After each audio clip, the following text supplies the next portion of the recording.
آیا تا حالا به این فکر کردی که چرا بعضی‌ها هر سال درآمد بیشتری پیدا می‌کنند اما بقیه با همون حقوق ثابت سخت زندگی می‌گذرونن؟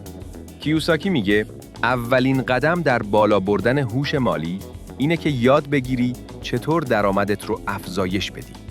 بیشتر مردم فقط به دنبال شغل بهتر یا اضافه حقوق هستند. اما افراد با هوش مالی به دنبال راه‌هایی هستند که چند منبع درآمدی بسازن. اون میگه ثروتمندان با این طرز فکر شروع میکنن. چطور میتونم کاری کنم پول برای من کار کنه حتی وقتی من کار نمیکنم؟ تفاوت اصلی بین افراد فقیر و ثروتمند در نوع تفکرشونه. فقرا میگن من نمیتونم این رو بخرم، در حالی که ثروتمندها میپرسن چطور میتونم این رو بخرم؟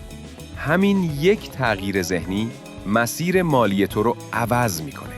کیوساکی پیشنهاد میکنه به جای تمرکز روی حقوق، روی یادگیری مهارت‌هایی که درآمد میسازن تمرکز کن، مثل فروش، ارتباط مؤثر، بازاریابی و سرمایه گذاری.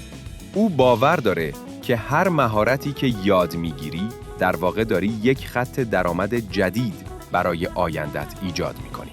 بیشتر مردم منتظر فرصت یا شانس هستند، اما ثروتمندان خودشون فرصت میسازن.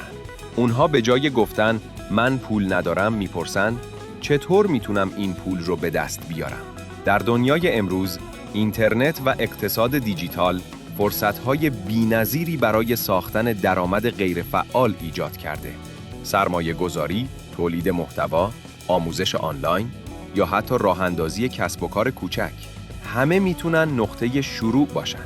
اما کیوساکی تأکید میکنه قبل از اینکه پولت رشد کنه، خودت باید رشد کنی.